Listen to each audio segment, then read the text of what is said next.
Aiwa, ndichida kutendai mhuri yeZimbabwe nekuda kwesapoti yamunotipa pano paSaint TV basa richienda mberi. So nhasi iday 2 rekuvaka, handiti day 2 reconstruction. Waindiri kuti day 2 nezuro kumanheru patakangotanga project yekuvaka pano paUswaushava. Takabva tatotanga nekutoisa footing, handiti yamuri kuonapo footing, kureva kuti zoni nhasi wese pamboswera pachioma. Footing yedu yakaiswa nezuro, zuva rovira yaswera ichioma. So kutaura kunoku tagadzirira zvave zvidhina zvauya kuti tinge tiri tinotanga basa rekuvaka mangwana, handiti. Ndichida kutendai mhuri yeZimbabwe nekuda kwesapoti yese yamunotipa pano paSaint TV, basa richienda mberi. Hese kuziva kwenyu kuti mazuva ano tiri kushandira tiri kuno kuTriangle kuUswaushava. Ndokwatakauya kuLoveld kuti tinge tiri tinobatsirana nevana vedu. So kutaura kunoku this is a 3-roomed cottage yatiri kuda kuti tinge tiri tinovaka. So sezvamuri kuona kuti zvidhina zvavepo, material yedu yese yekuvaka yavepo, kureva kuti mangwana vavaki vanenge vachitanga basa ravo vachivaka. Ndichida kungokurudzirai mhuri yeZimbabwe kuti aiwa, basa richiripo kune vanoda kusapota. Munoziva kuti panenge pakuchivakwa ndopamunotozodiscover kuti aiwa, haisi material yega iri kudiwa, varume vese vari panapa vanodawo zvakare kudya. Pane pachidiwa zvakasiyana siyana. Transport chaiyo tanga tisina kuitaura, tatozoona zvakare tatova pamberi kuti panodiwa futi transport yekutakura zvidhina zvatauya nazvo kubva kwazviri kubva zvichiuya pano, pamwe chete nejecha. Zvinova zvinhu zvinoda mari. So kune vese vanenge vachida kunge vari vanosapota basa riri panapa, makasununguka kunge muri munotibata panhamba dziri pascreen kuti tinge tiri tinoita kuti basa redu ringe riri rinoenda mberi, imba yedu inge iri inovakwa, imba yevana vedu inge iri inovakwa. Aiwa, ndo update yandauya kuti ndinge ndiri ndinokuudzai. Tichange tichikuratidzai zuva rimwe nerimwe kuti tave papi, kuti basa redu riri kufamba sei. Alright, iye zvino ndiri kumbokurukura namaidhoka. Maidhoka, ndo neighbor ndo next door. Vakaenda mbiri yekunzi next door. Maswera sei nhasi? Taswera. Alright, maidhoka, ndimi muri paground, ndimi mune muchiona zviri kuitika. Ndezvipiwo zvatanga kuitika zvamaona sofa pakuvaka imba kuri kuitika pana?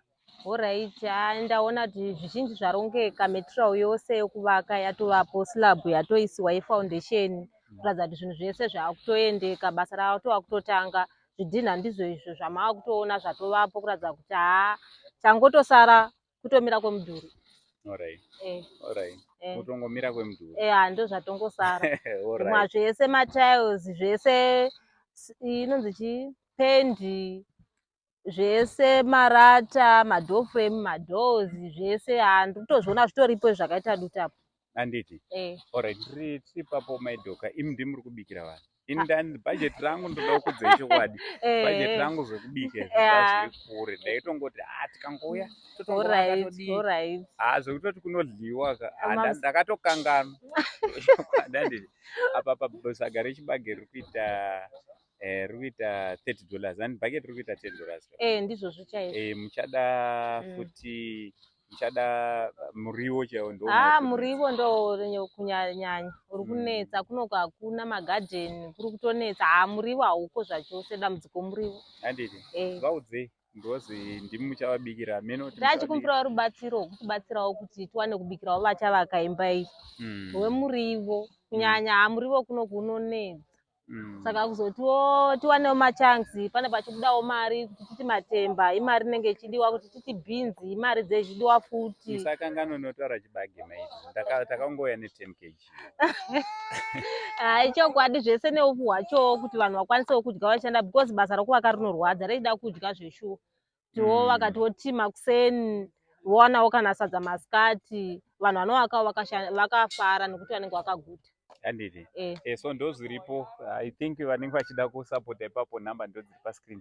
Munoita get in touch kuitira kuti vana vedu vange vari vanovakirwa imba. Varume ava vari kuita basa panapa, vari kuita pachena. Handiti?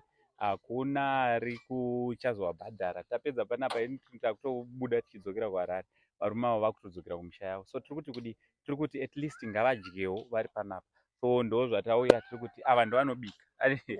Inini chandaigona mari dzese dzaiuya, mari sisi ndinawo ese, material yese. Alright. Mari yese iri zhinji yakaperera kumaterial. Also musakangana kuti taitravhelawo tichiuya kunoku pamofos taita nemari dzedu pamwe pachona tairemera ande kure kubva kuHarare kuya panapa taitozoshandisa imwe mari yachona patransport and iri under project yeUswaushava kureva kuti mari yachona yese iri kuzikanwa kuti inofamba so zvatinongokurudzira ndezvekuti ngatisapotei hatisati tapedza tadaro futi kune nyaya yetaki yevana vedu kune nyaya yekuti tine vamwe vana vari panapa vachange vachienda kuchikoro havasi tu chete ana Lolo vana vari panapa tofanira kuramba tivasapota. Aiwa ndozvatangoti tinge tinotaura kune vachabatsira mungada kuti kudi ndoda kuti kune vachabatsira tinokumbirawo rubatsiro rwenyu zvokwadi shuwa mutibatsirewo ende mune maita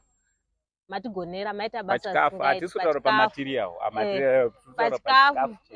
pachikafu tongoti kune vachabatsira Mwari akuitire zvakanaka.